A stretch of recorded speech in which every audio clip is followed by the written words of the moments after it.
सभी दर्शकों को तरुण सर का नमस्कार।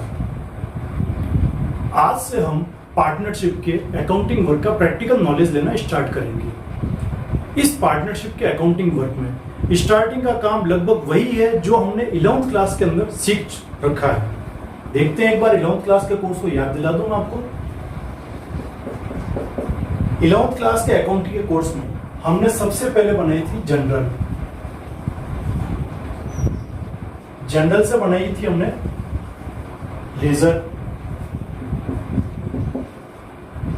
लेजर से ट्रायल बैलेंस, और ट्रायल बैलेंस के बेस पर ही हम बनाते थे फाइनल अकाउंट।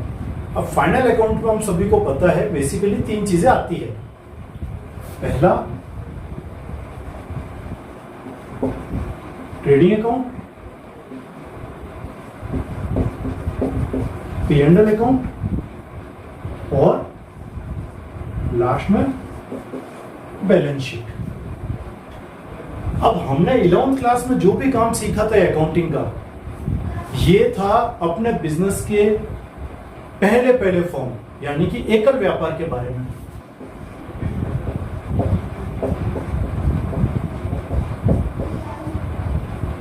जिसको इंग्लिश में हम बोलते हैं सोल प्रोप्राइटरशिप।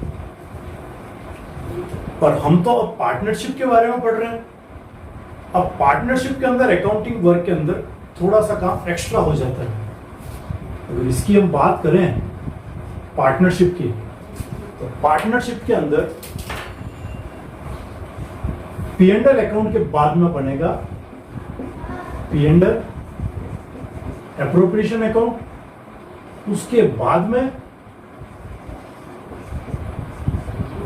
पार्टनर्स के कैपिटल अकाउंट, और कैपिटल अकाउंट के बेस पर बनेगी बैलेंस शीट। अब हमने ये देखा कि ये बीच का काम एक्स्ट्रा है। यही एक्स्ट्रा काम पार्टनरशिप के पहले चैप्टर के सभी प्रश्नों की आत्मा है। मतलब अगर हमने ये 2 काम सीख लिए अच्छे से, तो हम इस पार्टनरशिप के पहले चैप्टर के सारे प्रश्न आराम से कर सकते हैं। अब इन दोनों में होता क्या वास्तव में, हमने ये तो देख लिया, इसको समझना, लेकिन इसमें होगा क्या? वो होगा प्रॉफिट को बांटना या डिवाइड करना। अब प्रॉफिट को डिवाइड करने का काम है वो पार्टनरशिप के अंदर हमेशा कैसे होगा? प्रॉफिट को बांटने का काम पार्टनरशिप में हमेशा होगा पार्टनरशिप डीड यानी कि साझेदारी संलेख। अब हमने वो एक्स्ट्रा काम देखे हैं P&L एप्रोप्रिएशन अकाउंट और पार्टनर कैपिटल अकाउंट। इन दोनों में हम किस चीज का लेखा करते हैं? तो इन दोनों में होता है लेखा प्रॉफिट को बांटने का। जो प्रॉफिट हमने इस नेट P&L अकाउंट से निकाला था, नेट प्रॉफिट, उसी को हम क्या करते हैं? बांटते हैं।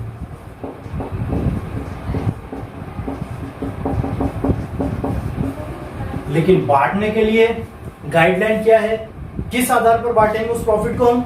तो हम प्रॉफिट को बांटेंगे किस आधार पर? हमारे साझेदारी संलेख यानी हमारी जो पार्टनरशिप डीड है उसके आधार पर हम इसको बांटेंगे प्रॉफिट को। अब साझेदारी संलेख के बारे में हमने हमारे पिछले वीडियो में बहुत विस्तार से बताया है। तो अगर आपने हमारे चैनल को सब्सक्राइब नहीं किया तो आप अभी हमारे चैनल को सब्सक्राइब करें और बेल आइकन को प्रेस करें, ताकि हमारे सारे वीडियो आपके पास सिस्टमेटिकली डेट वाइज आ जाएंगे और आपको हमारे वीडियो को समझने में बहुत आसानी हो जाएगी। अब हम आगे बढ़ते हैं सब्सक्राइब के आगे, कि हमने ये देखा कि हम प्रॉफिट को पार्टनरशिप डीड यानी साझेदारी संलेख के आधार पर बांटते हैं। अब साझेदारी संलेख में प्रॉफिट को बांटने के लिए अलग अलग एडजस्टमेंट पहले से तय कर लेते हैं साझेदार, कि हमें जो भी प्रॉफिट होगा उसको किस आधार पर बांटेंगे। प्रॉफिट को बांटने का मतलब ये नहीं होता कभी भी कि जो नेट प्रॉफिट निकाला उसको सीधा एक रेशियो के अंदर, एक अनुपात के अंदर बांट दिया। नहीं, लाभ को साझेदारों के बीच में बांटने के लिए कई सारे समायोजन किए जाते हैं व्यवहारिक रूप से, तभी वो साझेदारी आगे तक चलती है। ये समायोजन हमने साझेदारी संलेख वाले वीडियो में देख रखे हैं, लेकिन फिर भी मैं एक बार आपको बताता हूं ताकि हमें आगे के काम समझने में आसानी रहेगी। देखिए,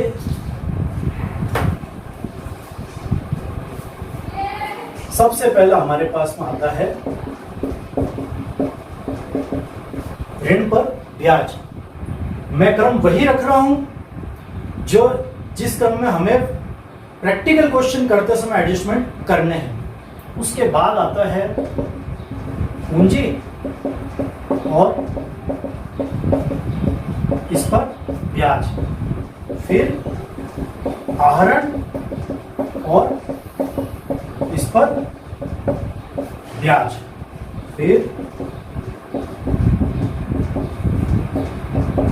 साझेदारों को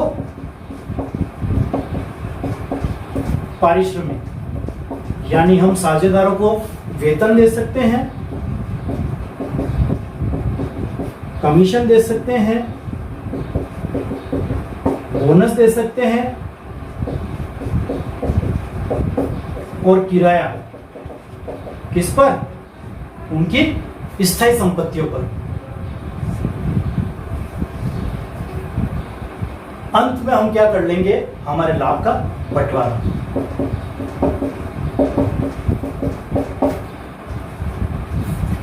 अब ये जानकारी जो दी है मैंने, ये आपकी किताबों में भी लिखी है, लेकिन इस जानकारी का व्यवहारिक आधार क्या है? अगर आप में से कोई पार्टनरशिप फर्म बनाते हैं तो क्या जरूरत है इन सब की? भाई हमको प्रॉफिट ही तो बांटना है, तो बाद में साझेदारों को पारिश्रमिक ये सब देने की जरूरत क्या है? देखते हैं। मान लेते हैं ये दो पार्टनर हैं, इन दोनों ने मिलकर के अपना पार्टनरशिप का बिजनेस स्टार्ट कर दिया। अब जो बिजनेस स्टार्ट किया, हम तो ये देखते हैं कि भाई उसके अंदर प्रॉफिट होगा, बहुत बढ़िया प्रॉफिट होगा दोनों को, लेकिन प्रॉफिट का पता कब लगेगा? हमने सबने अकाउंटिंग का काम किया बेटा, प्रॉफिट का पता कब लगता है? कब? क्लोजिंग डेट को। क्लोजिंग डेट बोले तो 31 मार्च। अगर इन्होंने 1 अप्रैल को व्यापार अपना स्टार्ट कर लिया है तो 31 मार्च तक इनकी और इनके परिवार की आवश्यकताएं कहां से पूरी होगी? क्योंकि आज देखते हैं हम सब इंसान हैं, हर एक इंसान की फैमिली होती है। मान लेते हैं पहला पार्टनर है, इसकी फैमिली में ये खुद हो गया, इसकी वाइफ हो गई, इसके 2 बच्चे हो गए। दूसरा पार्टनर, इसने शादी नहीं की अब तक, तो ये पार्टनर खुद हो गया, इसके पापा हो गए और इसकी मम्मी हो गई। अब ये अपनी नीड्स को कैसे पूरी करेगा?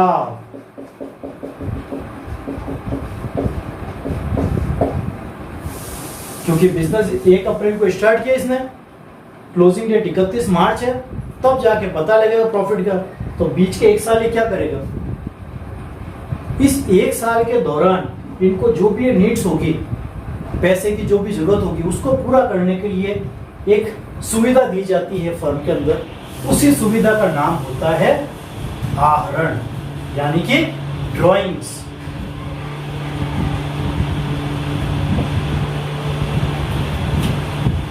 तो इस क्वेश्चन का आंसर हुआ हमारे पास में आहरण, यानी कि ड्राइंग्स। अब जरूरत है तो हर इंसान की, हमने इकोनॉमिक्स में भी पढ़ा है जैसे कि किसी भी इंसान की आवश्यकता वो असीमित होती है। तो जब ये अपनी रुपयों की जरूरत पूरी करने के लिए फर्म से रुपया निकालेगा, आहरण करेगा, विड्रॉन करेगा, तो उसके ऊपर एक डिसिप्लिन रखना भी जरूरी है। नहीं तो क्या होगा? दोनों पार्टनर अनाप शनाप पैसा फर्म से निकालते रहेंगे और लास्ट में फर्म के पास पैसे की कमी हो जाएगी। तो इसको डिसिप्लिन में रखने के लिए इस आहरण को ही क्या दिया जाता है? एक नाम दे दिया जाता है अलग अलग, ताकि वो साझेदार जो भी है, पार्टनर जो भी है, उस नाम से बीच बीच में पैसा निकाल सके और अपना काम चला सके। वो नाम क्या है? ये आपने देखा, देखिए, वेतन यानी कि सैलरी,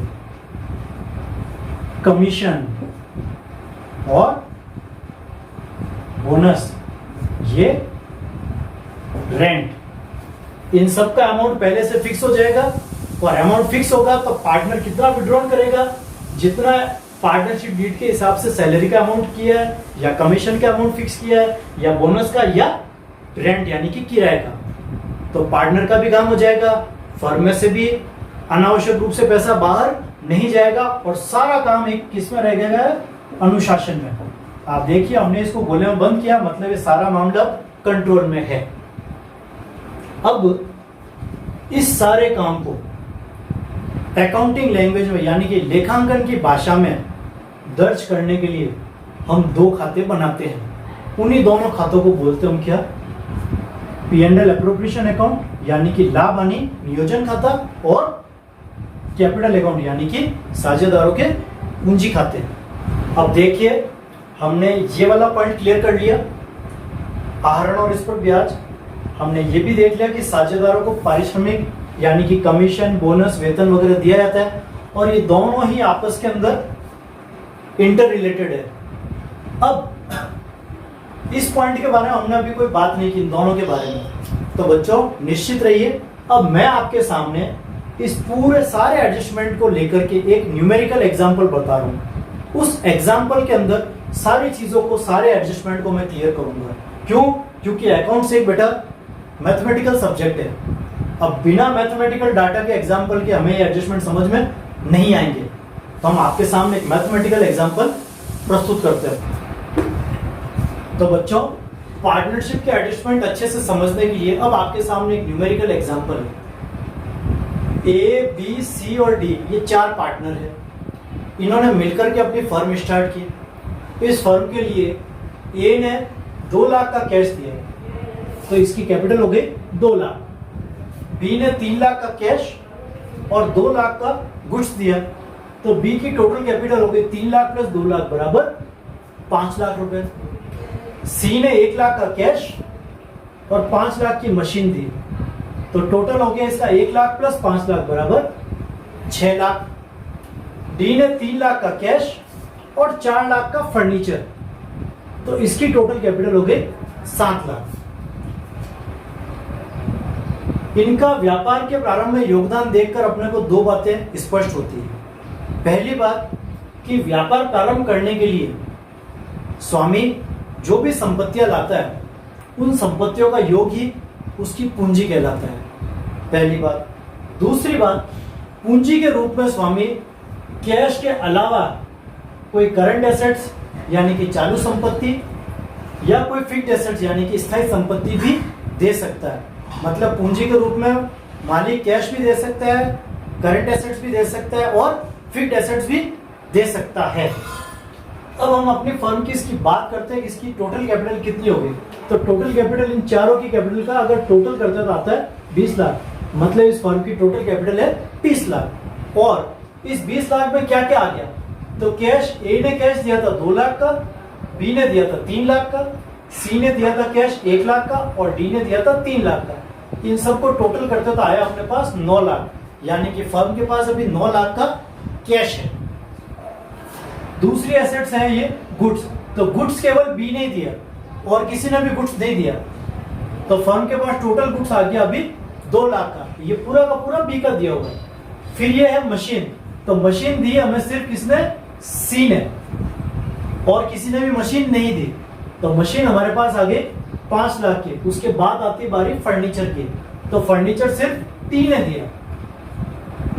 कितना दिया डी ने, 4 लाख का, तो फर्नीचर हो गया हमारे पास 4 लाख का। इस तरह से हमारे पास आ गया 9 लाख का कैश प्लस 2 लाख का गुड्स प्लस 5 लाख की मशीन प्लस 4 लाख का फर्नीचर बराबर 20 लाख हमारी टोटल कैपिटल हो गई। अब अभी भी इन्होंने, पार्टनर ने क्या बोला कि भी पैसा थोड़ा कम है और पैसा चाहिए। अब ए के पास पैसा तो है, ए ने क्या कहा, मैं कैपिटल के रूप में नहीं दूंगा, मैं लोन दूंगा। इसने 4 लाख का लोन दे दिया फर्म को। अब लोन देने से इसको ए को क्या फायदा और क्या अंतर आएगा, तो बच्चों लोन का मतलब है कि अगर फर्म को लॉस भी होगा, हानि भी होगी, तो भी इस लोन के ऊपर इंटरेस्ट चुकाना पड़ेगा। तो ए को कोई घाटा इसके ऊपर एक्स्ट्रा रुपए के ऊपर नहीं होगा, उसको रिस्क नहीं है। तो फर्म को लॉस भी होगा तो भी इस 4 लाख रुपए पर इस 10% की दर से उसको ब्याज मिल जाएगा। अब बात करते हैं डी की। डी अपने साथ बड़ा दिलदार साझेदार है। इसने कहा भी फर्म का काम करना है, ऑफिस तो ही नहीं, अपने पास एक बिल्डिंग होनी चाहिए जिसके अंदर हम फर्म का काम करेंगे। तो डी ने क्या किया, अपनी एक बिल्डिंग थी वो इसने फर्म को दे दी। इसने कहा कि मैं इस बिल्डिंग को दे रहा हूं, इसका 5,000 रुपए महीने का किराया। ये लिखा मैंने 5,000 पर मंथ, इसको शॉर्ट में पीएम लिख देंगे बाद में। ये मैं लूंगा, लेकिन लूंगा कब? जब फर्म को प्रॉफिट होगा। अगर फर्म को लॉस हुआ तो मैं ये किराया नहीं लूंगा। तो इन दोनों में अंतर है। ये लोन का ब्याज तो लॉस होगा तो भी चुकाना पड़ेगा, लेकिन ये जो किराया ये सिर्फ कब चुकाया जाएगा? जब फर्म को प्रॉफिट होगा। तो इसलिए ये तो प्रॉफिट का एडजस्टमेंट हो गया और ये प्रॉफिट पर चार्ज हो गया। अब इनके जो पार्टनरशिप डीड बनी, इन्होंने क्या क्या चीजें तय कर ली पहले से, ताकि बाद में झगड़ा नहीं हो। इन्होंने कहा कि भाई लोन के ऊपर ब्याज 10% वार्षिक लगेगा। ये पीए का मतलब पर एनम यानी कि वार्षिक। तो लोन इसने पार्टनर ए ने दिया तो इसके ऊपर 10% के हिसाब से ब्याज चुकाना है। दूसरी बात है पूंजी पर ब्याज 10%। अब प्रश्न उठता है हम पूंजी पर ब्याज क्यों चुका है भाई? फर्म तो पार्टनर की है, कैपिटल भी पार्टनर की है, अपनी फर्म से ब्याज क्यों ले रहा है वो? तो बेटा एक सीधी सी बात है, इन्होंने फर्म ने लाखों रुपए लगाए, अगर यही पैसा ये किसी बैंक में जमा करा देते तो भी इनको वहां से बैंक से ब्याज मिलता। दूसरी बात, ये प्राइवेट अगर वैसे ब्याज के ऊपर रुपया देते किसी को उधार तो भी उससे कुछ ना कुछ ब्याज मिलता। तीसरी बात, अगर बिजनेस स्टार्ट करने के लिए बैंक से लोन लेकर आते तो भी बैंक को ब्याज चुकाना पड़ता। मतलब ये जो फर्म के पास ये जो कैपिटल है, इसको व्यापार काम में ले रहा है तो उसके कुछ ना कुछ तो कॉस्ट आएगी, लागत आएगी, और उसी लागत का निर्धारण करने के लिए पूंजी पर ब्याज लगाया जाता है, ताकि पार्टनर्स को भी एक एक्स्ट्रा इनकम मिल जाए और फर्म के पास जो भी पैसा आया उसकी भी एक लागत ज्ञात हो जाए। इसलिए पूंजी पर ब्याज लगाया जाता है। आगे की बात है आहरण। आहरण मैंने अभी जैसा आपको बताया कि इन साझेदारों की दैनिक आवश्यकता है, रोजमर्रा की जरूरतें कैसे पूरी होगी, तो उसको अलग अलग तरीके से ये पैसा निकाल सकेंगे। लेकिन उसके अलावा भी अगर कोई साझेदार पैसा निकाल लेता है कि भी जितना उसका पारिश्रम उसके अलावा भी पैसा निकाल लिया, तो उसके ऊपर क्या करेंगे हम? 10% वार्षिक दर से ब्याज लगाएंगे। आगे की बात ये, उनको देना कैसे पैसा? तो हमने क्या किया, एक को सैलरी दे रहे हम 10,000 पर मंथ की, 10,000 रुपए मासिक उसको वेतन देंगे, तो उसको एक को साल भर में कितना मिल जाएगा? 10,000 × 12 बराबर हुआ 1,20,000। बी को हम दे रहे कमीशन विक्रय पर। बी ने फर्म के लिए 8 लाख रुपए की बिक्री करे तो इसका कमीशन बन जाएगा 8 लाख का 10%। सी को ऐसी बाहर त्योहार की सेल उसने करे, उस पर इसको बोनस दे रहे कितना? 1 लाख रुपए। अब साल में जैसे जैसे त्योहार आएंगे वैसे वैसे तो बोनस भी बनता रहेगा और ये उसमें से रुपया निकालता रहेगा। डी ने क्या किया है, किराया लेना उसको फर्म से, कितना? 5,000 रुपए महीना। अब ये तो इन्होंने तय कर लिया कितना इतना रुपया हम फर्म से ले सकते हैं, लेकिन इसके अलावा अगर इसके बाहर जाके कोई पार्टनर अगर रुपया निकालता है, विड्रॉन करता है, ड्राइंग करता है, तो उस ड्राइंग के ऊपर क्या होगा? इस 10% वार्षिक दर से ब्याज लगेगा। अब हम मान लेते हैं, हम तो समझ रहे हैं, हम मान लेते हैं लास्ट में क्या हुआ कि इन्होंने आहरण किया। क्या किया? आहरण किया। ए ने तो कुल मिला के आहरण कितना किया? 2 लाख रुपए का। इस 2 लाख रुपए में इसका जो वेतन है, सैलरी इसकी 1,20,000 वो शामिल है। मतलब इसने सैलरी के अलावा कितना रुपया निकाला? 80,000 रुपए। कितना रुपया निकाला इसने? 80,000 रुपए। बी ने क्या किया? अपने कमीशन के अलावा ही 2 लाख रुपए का आहरण कर लिया। तो कमीशन तो निकाले इसने, उसके अलावा इसने क्या किया? 2 लाख रुपए और निकाल लिए। ऐसे कैसे? सी ने अपना बोनस 1 लाख तो निकाल लिया, उसके अलावा 1 लाख रुपया और निकाला। और डी ने क्या किया? अपना किराया तो निकाला फर्म से, उसके अलावा क्या किया? 50,000 रुपए निकाल लिए। तो कहने का मतलब मैंने दोनों तरीकों से बता दिया कि ए ने तो टोटली कितने निकाले? 2 लाख, जिसमें इसका वेतन भी शामिल है। मतलब वेतन के अलावा इसने कितना रुपया निकाला? 80,000। तो ए को तो ब्याज चुकाना पड़ेगा केवल किस पर? इस 80,000 रुपए के ऊपर। जबकि बी, सी और डी ने क्या किया? अपना जो वेतन पारिश्रमिक था उसके अलावा पैसा और निकाला है, तो इनको इस पूरे के ऊपर क्या करना पड़ेगा? ब्याज चुकाना पड़ेगा। इसके बाद साझेदारों ने क्या तय किया कि सब हो जाएगा, जब बात आएगी भी लाभ बांटना ही है तो लाभ बांटने से एकदम पहले जो भी लाभ का अमाउंट रहेगा उसका 20% ये रिजर्व में डालेंगे ताकि अपना व्यापार को अपन और बढ़ा सके। बाद में ये लाभ कैसे बांटेंगे? बराबर बराबर। कैसे बांटेंगे? बराबर बराबर। चलिए अब इसी चीज को समझते हैं न्यूमेरिकली कैसे रहता है। मान लेते हैं इन सब एग्रीमेंट के हिसाब से इन्होंने नेट प्रॉफिट किया उस साल में 10,57,000। इनका प्रॉफिट एंड लॉस अकाउंट बता रहे हैं 10,57,000 का नेट प्रॉफिट आपको हुआ। अब एडजस्टमेंट देखते हैं अपन एक एक करके। पहला एडजस्टमेंट हमारे पास क्या है? ये आ गया साहब पूंजी पर ब्याज, ऋण पर ब्याज कितना? 10%। तो ऋण हमारे पास एक ही है 4 लाख का। इस 4 लाख का 10% हमने निकाला तो कितना आया? 40,000। तो इस लाभ में से पहले क्या किया? 40,000 यहाँ पर रुक गए। बचा कितना लाभ?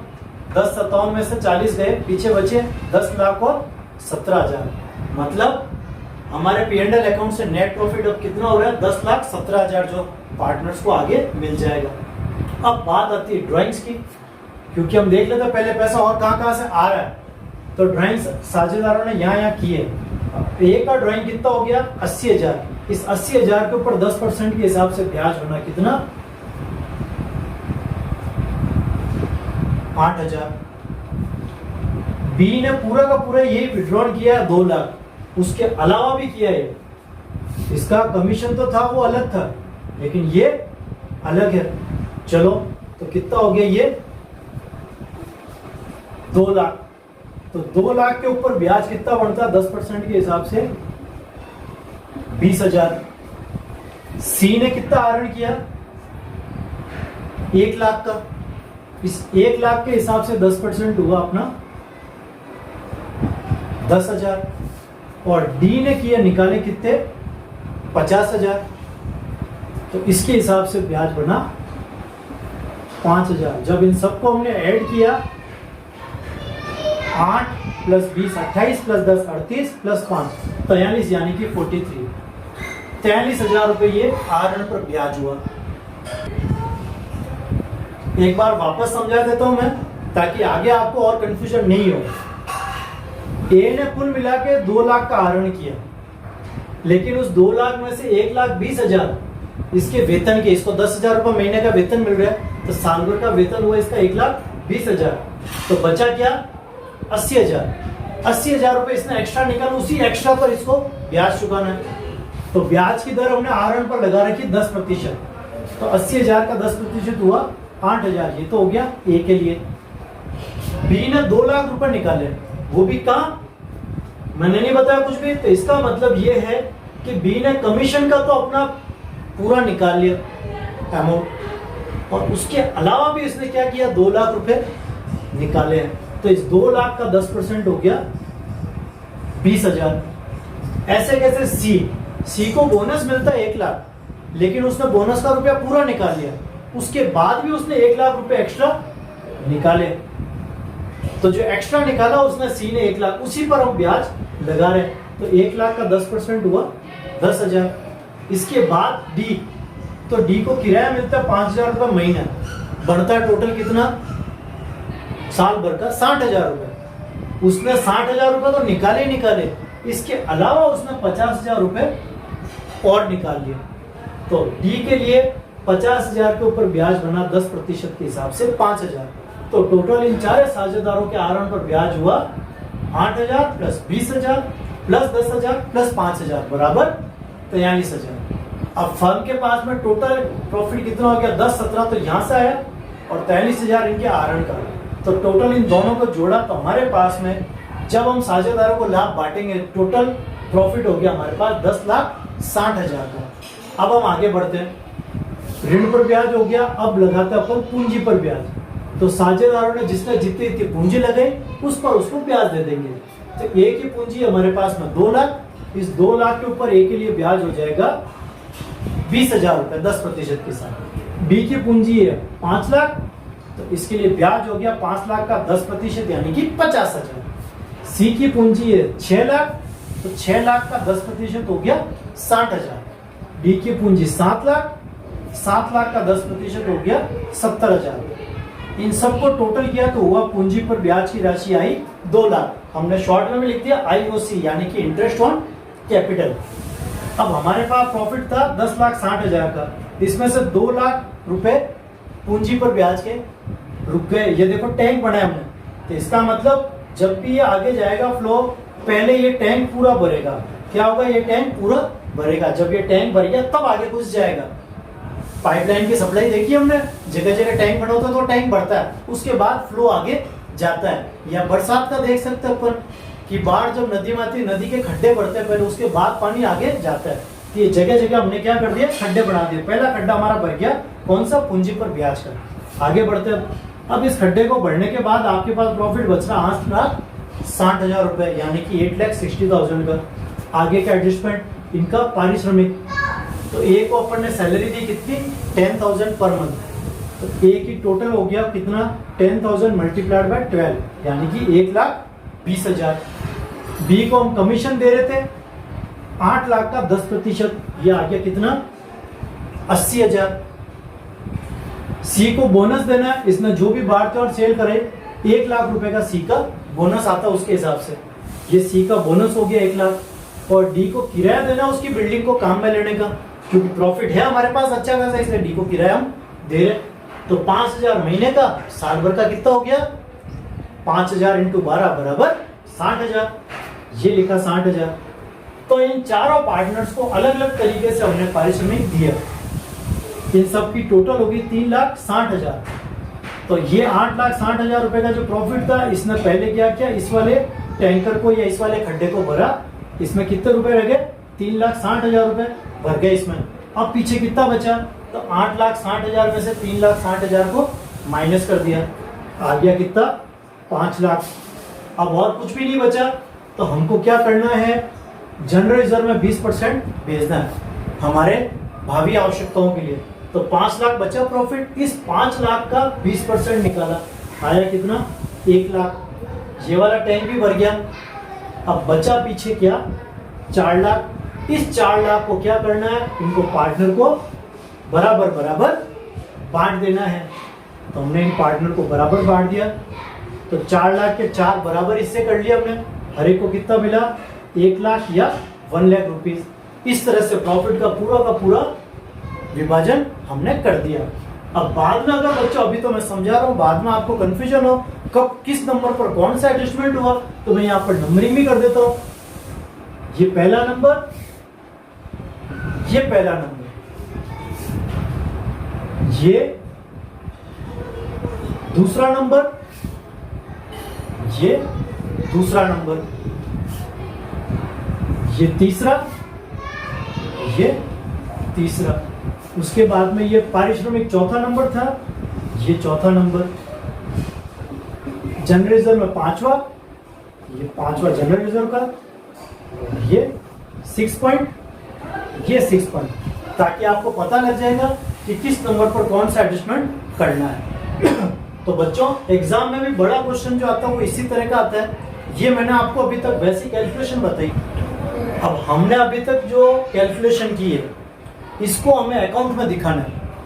देखिए कैसे दिखाएंगे। सबसे पहले आपके पास नेट प्रॉफिट था 10,57,000 का, इसको दिखाना है। तो नेट प्रॉफिट P&L एप्रोप्रिएशन में क्रेडिट साइड में आ जाएगा, बाय P&L अकाउंट ब्रैकेट में नेट प्रॉफिट। अब नेट प्रॉफिट P&L में कितना आ रहा है? तो 10,57 का आपको प्रश्न में लिखा हुआ था। इसमें से आपने 40,000 रुपए ब्याज के माइनस किए थे। तो बच्चों, एग्जाम में भी आप क्वेश्चन जब भी करते हैं, आगे कंफ्यूजन नहीं, इसलिए आप ये ध्यान रखना कि इंटरेस्ट और लोन जो भी होता है उसको यहीं पर आप माइनस करके दिखाएं, ताकि आपको पता रहे कि इसमें से ये चीज हमने ब्याज की राशि को माइनस किया है। अब आपके पास प्रॉफिट आ गया 10,17,000। दूसरा नंबर पर क्या था? Interest on drawing. जैसे जैसे ये टेबल बनी है इसके हिसाब से अपन चलते हैं। तो जो भी इनकम वाला आइटम वो क्रेडिट में आ जाएंगे, जो भी एक्सपेंडिचर वाला आइटम है जहां अपन साझेदारों को भुगतान करेंगे कुछ भी, वो डेबिट में आएंगे। अगर फर्म को कुछ आय हो रही है साझेदारों से तो वो क्रेडिट में, और साझेदारों को कुछ भुगतान करना तो वो डेबिट में। क्यों? क्योंकि P&L एप्रोप्रिएशन अकाउंट एक नाम मात्र का खाता है, यानी कि नॉमिनल अकाउंट। और नाम मात्र के खाते का नियम होता है कि सभी खर्चों और हानियों को डेबिट करो और सभी आय और लाभ को क्रेडिट करो। तो फर्म को जिससे भी आय प्राप्त होगी, इनकम होगी, उसको अपन क्रेडिट में लिखेंगे। पहला प्रॉफिट इनकम है, इसलिए हमने क्रेडिट में लिख दिया। इंटरेस्ट ऑन ड्राइंग भी फर्म के लिए इनकम है, क्योंकि फर्म आरएन पर ब्याज वसूल कर रही है, तो फर्म के लिए आय है। और ये आय किससे प्राप्त हो रही है? हमें साझेदारों से हो रही है, तो हम यहाँ पर पार्टनर्स लिखेंगे। और क्या चीज है ये interest on drawing? A, B, C और डी। ए से मिला हमें, इनका अमाउंट लिख देते हैं 8,000, बी से 20,000, सी से 10,000 और डी से 5,000। टोटल हो गया 43,000। आप देख लीजिए इसके हिसाब से भी, इन दोनों की टोटल कर लीजिए एक बार। 10,17,000 प्लस 43,000 बराबर आ जाएगा आपका 10,60,000। अब आगे के एडजस्टमेंट नंबर के हिसाब से देखते रहिए। तीसरे नंबर पर क्या है? पूंजी पर ब्याज है। यहाँ पर क्या किया? फर्म ने इसको पार्टनर को चुकाया, भुगतान किया, पेमेंट किया। पेमेंट किया मतलब डेबिट साइड में आ जाएगा। डेबिट साइड में हम अलग से कोई अकाउंट नहीं खोलेगा, हम हर चीज के लिए पार्टनर को भुगतान कर रहे हैं, हम पार्टनर लिख देंगे। क्या लिख देंगे हम? पार्टनर। अब यहाँ पर आगे क्या लिखना है ये अपन आगे डिस्कस करेंगे, अभी पार्टनर को दे रहे हैं। अब क्या चीज है ये, उस चीज का नाम लिख देते हैं आईओसी, यानी कि इंटरेस्ट ऑन कैपिटल, पूंजी पर ब्याज। किसका कितना कितना?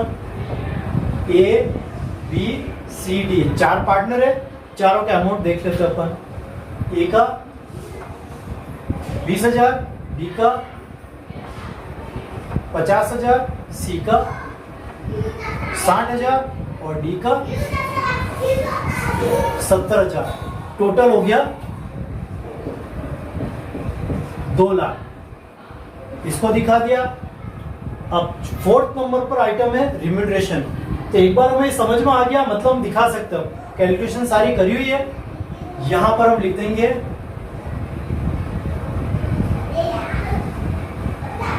रिम्यूनरेशन। ए, बी, चारों को ही दे रहे हैं हम। यहाँ पर जिसको दे रहे हो उसका नाम लिख दो, और वो क्या चीज है वो भी लिख दो। तो ए को तो हमने सैलरी दी थी, इसलिए ए के ब्रैकेट में सैलरी कितनी दी थी? 1,20। बी को हमने क्या दिया था? कमीशन दिया था, तो बी के सामने कमीशन 80,000। सी को हमने बोनस दिया था, तो सी के ब्रैकेट में हम लिख देंगे बोनस 1 लाख। और डी को हमने दिया था किराया, तो डी के ब्रैकेट में हम लिख देंगे रेंट। टोटल रिम्यूनरेशन पार्टनर को दिया हमने 3,60,000। हो गया। अब मेरे पास बोर्ड पर जगह थोड़ी कम है बच्चों, थोड़ा एडजस्टमेंट करते हैं। तो ये पॉइंट हमारा क्लियर हो गया, 4th पॉइंट हमारा क्लियर हो गया। तो बाकी की चीजों को मैं एक बार मिटा देता हूं ताकि हम आगे बढ़ सके। ज्यादा नहीं मिटा रहा हूं मैं।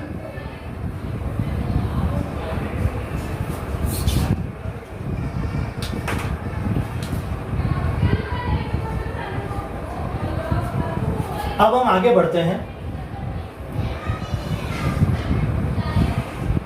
5th एडजस्टमेंट हमारे पास था कि हमको जनरल रिजर्व में अमाउंट देना है। कुछ नहीं, जनरल रिजर्व एक अलग खाता है, हम यहाँ पर लिख देंगे जनरल रिजर्व। कितना दिया हमने यहाँ पर? 1 लाख। हो गया। अब जो प्रॉफिट बचा था उसको आपने बांट दिया, तो वापस हम लिख देंगे two partners share of profit. Partner के नाम ए, बी, सी, डी। अब हमने सबको बराबर दिया है, कैलकुलेशन हो रखी है, हम यहां पर लिख देते हैं बस।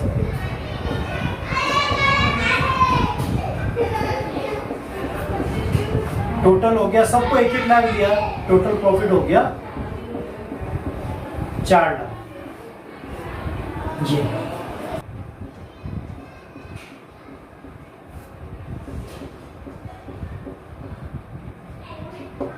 10,60,000। तो इस प्रकार से बच्चों हमारा ये लाभ हानि नियोजन खाता यानी कि P&L एप्रोप्रिएशन अकाउंट तैयार होता है। मैंने आपको पहले कैलकुलेशन बताई, उसके बाद अकाउंट के अंदर प्रेजेंटेशन बताई। फॉर्मेट बेटा किताब में भी बना हुआ आप बना सकते हैं, कोई दिक्कत नहीं। मेन चीज है इसको समझना कि कौन सी चीज कैसे कैलकुलेट होती है, और कैलकुलेट होने के बाद आप जैसे जैसे बनाएंगे वैसे वैसे क्लियर हो जाएगा अपने को अपना। अंत में हम P&L एप्रोप्रिएशन अकाउंट का एक छोटा सा रिवीजन कर लेते हैं। हमने अभी फ्लो की लाइन देखी थी, तो उस फ्लो के अंदर जो भी टैंक बने हुए थे, उस टैंक के जितने भी आइटम थे वो इसके अंदर डेबिट साइड में आए। आपने देखा होगा उस टैंक के अंदर, खड्डे के अंदर सबसे पहला एडजस्टमेंट आया था इंटरेस्ट ऑन कैपिटल, लिखा हमने यहाँ पे डेबिट में, रिम्यूनरेशन भी डेबिट में लिखा है, जनरल रिजर्व भी डेबिट में लिखा है, और शेयर प्रॉफिट ये भी डेबिट में लिखा है। जो उन टैंकर के अंदर नहीं आएगा वो क्रेडिट में चला जाएगा। ये देख लीजिए, इंटरेस्ट ऑन ड्राइंग नहीं आया था, क्रेडिट में। अब P&L एप्रोप्रिएशन अकाउंट बनाते समय हमारा अकाउंट देखने में थोड़ा अच्छा लगे, इसलिए ये चीज का ध्यान रखना है कि टू वगैरह एक सीट में, जो एडजस्टमेंट है वो एक सीट में आ जाए, और अमाउंट जो लिखे हैं वो भी डिजिट के नीचे डिजिट ढंग से लिखे हुए। अब P&L एप्रोप्रिएशन बनाने के बाद हम पार्टनर कैपिटल अकाउंट यानी कि साझेदारों के पूंजी खाते बनाना सीखते हैं। साझेदारों के पूंजी खाते यानी कि पार्टनर्स के कैपिटल अकाउंट बनाने के दो तरीके हो सकते हैं। सबसे पहला है परिवर्तनशील पूंजी, दूसरा स्थिर पूंजी। अब परिवर्तनशील पूंजी के अंदर आप देख सकते हैं एक ही अकाउंट बनता है, पार्टनर कैपिटल अकाउंट। स्थिर पूंजी के अंदर दो अकाउंट बनते हैं, एक पार्टनर कैपिटल अकाउंट, एक पार्टनर करंट अकाउंट। अब ये परिवर्तनशील है, इसका मतलब यही है कि इसके अंदर परिवर्तन बहुत ज्यादा होते हैं। आप देख लीजिए, ग्राफ के ऊपर लाइन बनाते हैं, इसका नाम स्थिर पूंजी है, मतलब इसके अंदर परिवर्तन होते तो है लेकिन लगभग नहीं के बराबर। एक बार हो गया तो उधर ही चलेगा, फिर अगर हुआ तो इधर ही चलेगा। ये कहना गलत है कि इसके अंदर परिवर्तन कभी हो ही नहीं सकता, परिवर्तन होता है लेकिन नहीं के बराबर। अब पहले हम परिवर्तनशील को समझते हैं, इसी को अंग्रेजी में बोलते हैं फ्लक्चुएटिंग कैपिटल मेथड। अब फ्लक्चुएशन आजकल एक बड़ा कॉमन शब्द बन गया है। हम घरों में कई बार बोलते हैं पावर फ्लक्चुएशन, इलेक्ट्रॉनिक आइटम खराब हो गया पावर फ्लक्चुएशन के कारण, सुनते हैं ना। फ्लक्चुएशन का मतलब ही क्या होता है? उतार चढ़ाव। अब अकाउंट के अंदर किसी भी खाते में उतार चढ़ाव कब ज्यादा आते हैं? जब उसके अंदर एंट्रीज ज्यादा होती है। अब हम सबसे पहले परिवर्तनशील पूंजी पद्धति यानी फ्लक्चुएटिंग कैपिटल मेथड से पार्टनर कैपिटल अकाउंट बनाना सीखते हैं। ये हमारा P&L एप्रोप्रिएशन अकाउंट है, इसकी काफी हद तक हमें मदद मिल जाएगी। देखिए, सबसे पहले हम पार्टनर कैपिटल अकाउंट में बैलेंस BD लिखेंगे। अब हमने नया बिजनेस स्टार्ट किया, इसकी ओपनिंग बैलेंस कुछ भी नहीं है, हमने डैश कर दिया। उसके बाद पार्टनर बिजनेस स्टार्ट करने के लिए कैश लाए थे, तो हमने कैश की एंट्री कर दी।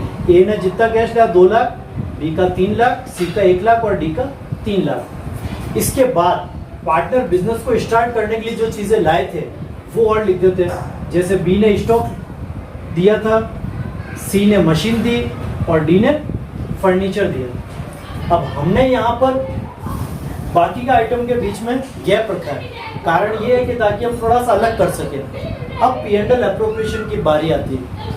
P&L एप्रोप्रिएशन और पार्टनर कैपिटल अकाउंट के बीच में क्रॉस रिलेशन होता है, मतलब जो चीज P&L एप्रोप्रिएशन में डेबिट में है, अगर वो पार्टनर कैपिटल में आएगी तो क्रेडिट में आएगी, और जो चीज P&L एप्रोप्रिएशन में क्रेडिट में है वो पार्टनर कैपिटल में आएगी तो डेबिट साइड में आएगी। देखिए, हम एक बार यहाँ पर वही अपने अकाउंट की ड्यूअल एस्पेक्ट यानी कि दोहरा लेखा प्रणाली के हिसाब से हम यहाँ पर P&L एप्रोप्रिएशन से इसको लेकर आ रहे हैं अमाउंट को, तो हमने यहाँ पर पहले लिख दिया P&L एप्रोप्रिएशन एक बार। अब जो चीज ला रहा है वो देख लीजिए, पहली इंटरेस्ट ऑन कैपिटल, तो ये इंटरेस्ट ऑन कैपिटल आ गया। हर एक पार्टनर के अमाउंट हम लिख देंगे। उसके बाद रिम्यूनरेशन है तो रिम्यूनरेशन हम लिख देंगे हर पार्टनर का, क्योंकि सारी चीज समझो इसलिए समझाने की ज्यादा जरूरत अब नहीं है।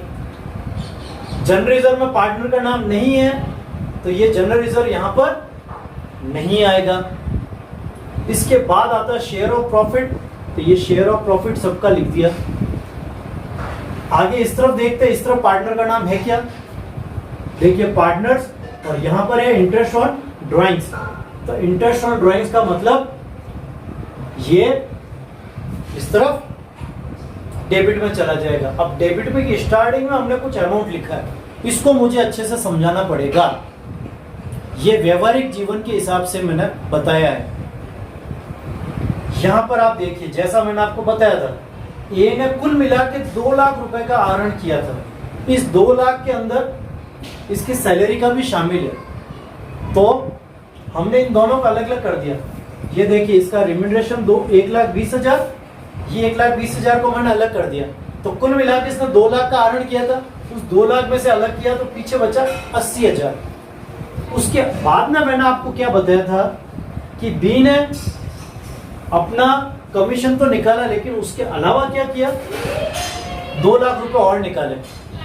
सी ने भी अपने कमीशन के बोनस के अलावा 1 लाख रुपए और निकाले, और डी ने किराए के अलावा 50,000 और रुपए निकाले। अब जो इनका वास्तव में जो हिस्सा बनता है रिम्यूनरेशन का, पारिश्रमिक का, उसके ऊपर कभी भी ब्याज नहीं लगेगा, इसलिए उसको हमने अलग रखा। और उसके अलावा जो इन्होंने निकाला अमाउंट, उसके ऊपर ब्याज लगेगा, इसलिए उस अमाउंट को हमने अलग रखा। ये बच्चों व्यवहारिक जीवन की चीज है। आपके कोर्स में जो भी क्वेश्चन आएंगे, आपको तो आहरण की राशि दी होगी, आपको उस ड्राइंग के अमाउंट पर इंटरेस्ट लगाना है, आपको ज्यादा नहीं सोचना। अगर प्रश्न में हो ऐसा कुछ तो आपको सोचना भाषा के हिसाब से, अदरवाइज आपको जितना ड्राइंग दिया उसके ऊपर पूरा ब्याज लगाना है। अब इसका ब्याज भी हम लगा चुके हैं, यहाँ पर देख लीजिए, ये ब्याज हम लिख देते हैं यहीं पर। P&L एप्रोप्रिएशन से आई ये चीज 8,000, 20,000, 10,000 और 5,000। अब यहाँ परीक्षा में एक चीज ध्यान देने की है बच्चों, आप जब भी पार्टनर कैपिटल अकाउंट बनाए, आप उसके अंदर ड्राइंग्स के अमाउंट पहले ही लिख दें, क्योंकि बच्चे क्या करते हैं, P&L एप्रोप्रिएशन से बनाते हैं, ड्राइंग के अमाउंट लिखते ही नहीं। इससे जब भी पार्टनर कैपिटल अकाउंट बनाए, ड्राइंग्स अमाउंट पहले लिख दें, क्योंकि बाकी चीजें P&L एप्रोप्रिएशन से आ जाएगी। अब आगे का काम हमारा बैलेंस निकालना। तो डेबिट दोनों साइड की टोटल करता हूं हमेशा। हमने क्रेडिट की भी टोटल की, आ रही है कितनी, 4,40,000।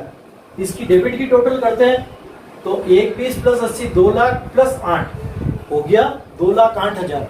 तो क्रेडिट की टोटल ज्यादा है, जो टोटल ज्यादा होती है उसी को हम दोनों तरफ लिखते हैं। हमने 440 और 440 दोनों तरफ लिख दिया। और इसकी डेबिट की टोटल आ रही है कितनी हमारे पास में, 2 लाख और 8,000। अब इन दोनों का अंतर आप निकाल दीजिए, आ गया 2,32,000। इसी तरह से हमने बाकी तीनों पार्टनर की भी टोटल करके उसका बैलेंस निकाला है। बेटा सीधी सी बात है, इसमें बैलेंस किस साइड का कहलाता है, जिस साइड की टोटल ज्यादा होती है बैलेंस भी उसी साइड का कहलाता है। अब यहाँ पर बी में भी देख लीजिए, क्रेडिट की टोटल 730, जबकि डेबिट की टोटल कितनी हो रही है हमारे सामने, सिर्फ 3 लाख।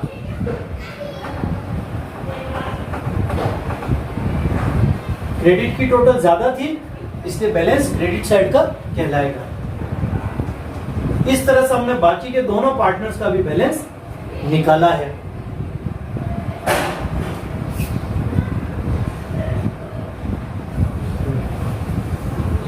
अब यहां देखिए बच्चों, P&L एप्रोप्रिएशन में पार्टनर के पास की जगह खाली है, तो हमने यहाँ P&L एप्रोप्रिएशन के जितने भी एडजस्टमेंट है वो सब कैपिटल में दिखा दिए।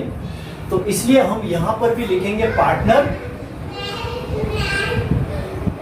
Capital account, partner capital account, यहां पे पार्टनर कैपिटल अकाउंट। मतलब अगर हम परिवर्तनशील पूंजी पद्धति का उपयोग कर रहे हैं तो P&L एप्रोप्रिएशन में पार्टनर के साथ में कैपिटल अकाउंट आएगा, क्योंकि ये अमाउंट सारा का सारा कैपिटल अकाउंट में जाएगा। परिवर्तनशील पूंजी पद्धति के बाद हम बात करते हैं स्थिर पूंजी पद्धति की, यानी कि फिक्स कैपिटल मेथड। अब इस मेथड के नाम से क्लियर है कि यहाँ पर कैपिटल के अंदर अंतर, कैपिटल के अंदर अप्स एंड डाउन नहीं के बराबर आते हैं। अब नहीं के बराबर आते हैं, इसका मतलब भाई एंट्री तो सारी है पार्टनर की, जब पार्टनर की एंट्री होगी तो बैलेंस में भी चेंज आना चाहिए। अब इसमें अप्स एंड डाउन फ्लक्चुएशन नहीं आ रही, इसका मतलब इसमें क्या कोई इलेक्ट्रॉनिक आइटम की तरफ स्टेबलाइजर लगा हुआ है क्या, जो सारे अप्स एंड डाउन को एडजस्ट कर लेता है? लगा हुआ है, बिल्कुल लगा रखा हमने साहब स्टेबलाइजर भी। कहाँ है वो स्टेबलाइजर, दिख रहा है क्या? दिखाते हैं, ये देखिए, ये है इसका स्टेबलाइजर। ये छोटे मोटे सारे अप्स एंड डाउन को अपने अंदर सौंप लेता है, ऑब्जर्व कर लेता है, आगे नहीं जाने देता कैपिटल अकाउंट में। देखिए कैसे हमने यहाँ पर कैपिटल अकाउंट बनाया और करंट अकाउंट भी बनाया। कैपिटल अकाउंट में देखिए बैलेंस बीटी वापस नहीं ले तो हमने छोड़ दिया। वही है कैश, स्टॉक, मशीन और फर्नीचर, स्टार्टिंग में जो कैपिटल के लिए लेकर आए उसकी एंट्री हमने कर दी। अब यहाँ पर किसी ने भी अपनी कैपिटल नहीं निकाली। अगर ये कैपिटल निकालते हुए बिजनेस में से पैसा निकाल रहे हो, इतना कैपिटल कम कर रहा हो, ऐसा किसी ने नहीं किया, इससे लास्ट में इसका बैलेंस भी वही रह गया, कोई अंतर नहीं है। देख लीजिए, इसने 2 लाख लगाए थे, इन्हें लास्ट में भी इसके 2 लाख रह गए। बी ने 5 लगाए थे, इसके भी 5 लाख रह गए। सी के 6 थे, यहाँ पर भी 6 लैक्स है, और डी के 7 लैक्स थे, यहाँ पर डी के 7 लैक्स रह गए। अब बात आती है बाकी सारे एडजस्टमेंट कहाँ गए, तो आप देखिए बाकी सारे एडजस्टमेंट ये करंट अकाउंट में दिखा है। तरीका वही है बेटा, आप भी देख सकते हो कि मैंने सिर्फ बीच में से कुछ मिटाया है और करंट अकाउंट को लिख दिया है। ये मुझे पता है आजकल के बच्चे बहुत ज्यादा स्मार्ट है, सब बच्चों को समझ में आ रहा होगा कि सर ने बीच में से कुछ मिटाया है, तो इसीलिए मैंने बेटा मिटाया। बाकी सारा तरीका देख लो वही है।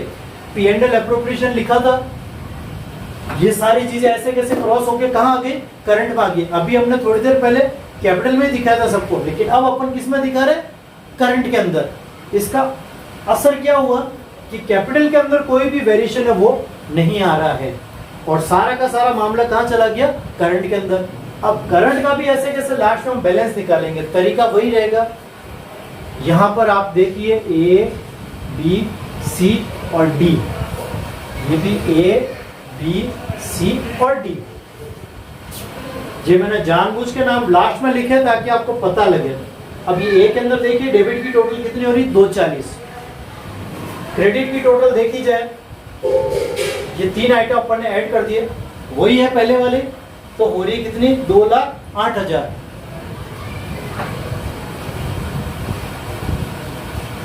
ज्यादा टोटल कौन सी, क्रेडिट साइड की, हमने लिख दी, और बैलेंस आ गया क्रेडिट का बैलेंस कितना, 32,000। अब बी की बात करते हैं, तो बी के अंदर डेबिट की टोटल जो आती है वो आ रही कितनी, 2,30,000, और क्रेडिट की टोटल यहाँ पर आ रही है कितनी, 3 लाख। अब ज्यादा टोटल ये क्रेडिट वाली है, इसलिए इसको हमने दोनों तरफ लिखा, और इसकी क्रेडिट की टोटल को हमने माइनस कर दिया। अब चूंकि यहाँ पर डेबिट की टोटल ज्यादा थी, इसलिए बैलेंस भी किस साइड का कहलाएगा, डेबिट साइड का।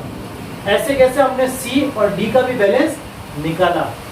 अब इन दोनों में भी क्रेडिट की टोटल ज्यादा है, इसलिए इनका भी क्रेडिट बैलेंस कहलाएगा। अब बात आती है बच्चों बैलेंस शीट बनाने की।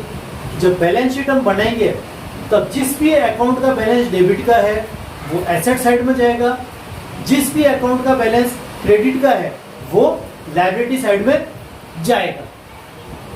तो इस तरह से हमने P and L appropriation account से पार्टनर, कैपिटल अकाउंट और करंट अकाउंट में एंट्री करना सीखा। अब यहाँ पर भी आप ध्यान दीजिए कि पी एंड एल एप्रोप्रिएशन के जितने भी आइटम है जिसमें पार्टनर का नाम था वो सब कहाँ आ गए, हमारे करंट के अंदर आ गए। इसलिए हम यहाँ पर भी लिखेंगे पार्टनर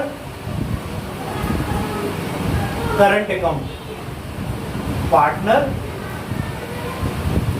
करंट अकाउंट, यहां पर भी पार्टनर करंट अकाउंट। शॉर्ट में आप समझ लें कि अगर आप परिवर्तनशील पूंजी का उपयोग कर रहे हैं तो पी एंड एल एप्रोप्रिएशन में सीधा पार्टनर कैपिटल आएगा। अगर आप स्थिर पूंजी पद्धति का यूज कर रहे हैं तो यहां पर करंट अकाउंट आएगा, क्योंकि ये आइटम बाद में करंट में जाने वाले हैं। आज हमने सीखा, पहला, साझेदारी में सबसे महत्वपूर्ण है साझेदारी संलेख के अनुसार लाभ हानि का विभाजन। दूसरा, साझेदार की फाइनेंशियल नीड्स पूरी करने के लिए पारिश्रमिक जैसे वेतन, कमीशन, किराया, बोनस के रूप में आहरण की अनुमति दी जाती है। तीसरा, व्यापार प्रारंभ करने के लिए लाई गई करंट एसेट्स और फिक्स्ड एसेट्स का योग कैपिटल अर्थात पूंजी कहलाता है। चौथा, प्रॉफिट के फ्लो के बीच टैंक वाले एडजस्टमेंट्स को P&L एप्रोप्रिएशन अकाउंट के डेबिट और पार्टनर के कैपिटल अकाउंट के क्रेडिट में दिखाएंगे। पांचवा, कैपिटल अकाउंट के क्रेडिट में एंट्री से कैपिटल बैलेंस बढ़ेगा और डेबिट में एंट्री से घटेगा। छठा, फिक्स कैपिटल मेथड में करंट अकाउंट एक स्टेबलाइजर का काम करता है। सातवां, पार्टनर के लोन अकाउंट और लोन पर इंटरेस्ट को न तो P&L एप्रोप्रिएशन अकाउंट में दिखाते हैं और न ही पार्टनर कैपिटल या करंट अकाउंट में दिखाते हैं। बच्चों, हमारा अगला video calculation of interest on capital and interest on drawings पर आधारित होगा। यानी अगले वीडियो में हम पूंजी और आहरण इन दोनों पर ही ब्याज की गणना करना सीखेंगे। तब तक के लिए तरुण सर का नमस्कार।